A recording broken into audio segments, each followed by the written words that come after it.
our Moroccan cooking class with our French guests. We prepared a chicken tagine with the Welcome to our Moroccan cooking class with our French guests. We prepared a chicken tagine with the Moroccan bread batout and the salad. Here's how it went. First step, prepare the tagine.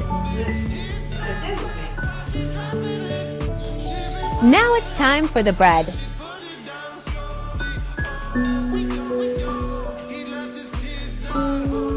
Here's the final picture.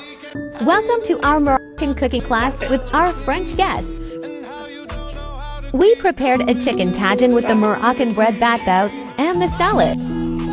Here's how it went.